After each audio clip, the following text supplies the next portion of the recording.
1 Samuel chapter 14. One day Jonathan, son of Saul, said to the young man bearing his armor, "Come, let's go over to the Philistine outpost on the other side." But he did not tell his father. Saul was staying on the outskirts of Gibeah under a pomegranate tree in Micron. With him were about 600 men, among whom was Ahijah. He was wearing an ephod. He was a son of Ichabod's brother, Ahitub, son of Phinehas, the son of Eli, the Lord's priest in Shiloh. No one was aware that Jonathan had left. On each side of the path that Jonathan intended to cross to reach the Philistine outpost was a cliff. One was called Buzis, and the other Sinah. One cliff stood to the north toward Michmash, the other to the south toward Gibeah.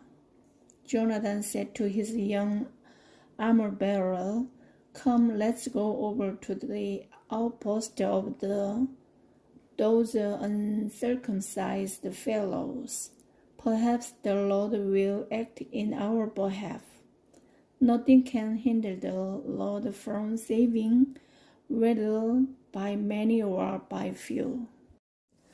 "Do all that you have in mind," his armor-bearer said.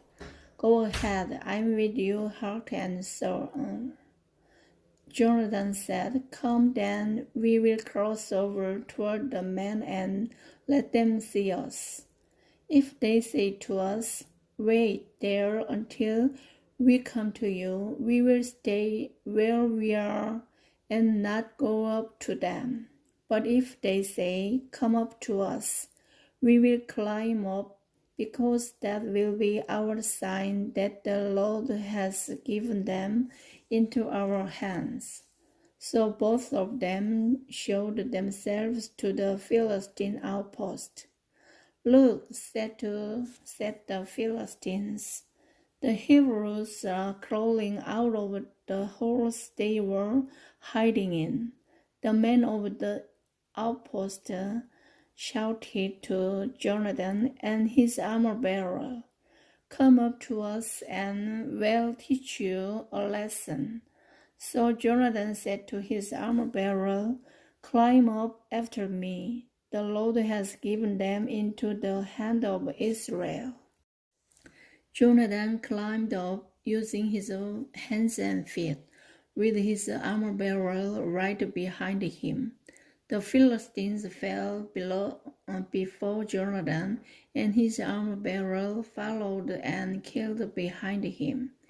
In that first attack, Jonathan and his armor-bearer killed some 20 men in an area of about half an acre.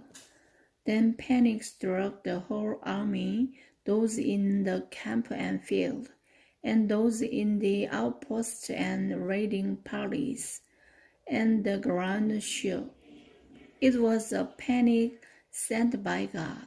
Saul's lookouts at Gibeah and Benjamin saw the army melting away in all directions. Then Saul said to the men who were with him, "Muster the forces and see who has left us." When they did, it was Jonathan and his armor-bearer who were not there. Saul said to Ahijah, "Bring the ark of God." At that time it was with the Israelites.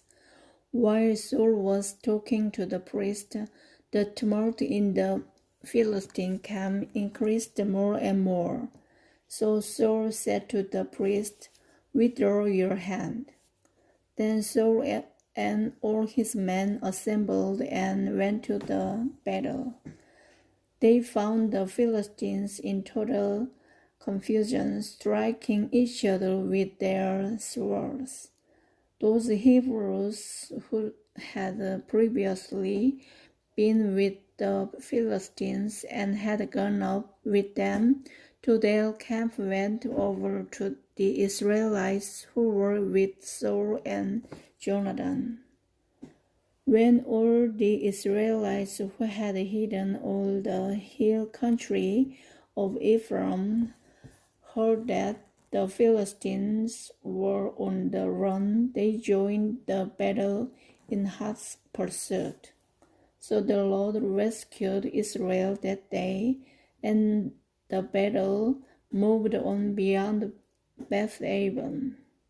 Now the men of Israel were in distress that day, because Saul had bound the people under an oath, saying, "Cursed be any man who eats food before evening comes, before I have avenged myself on my enemies."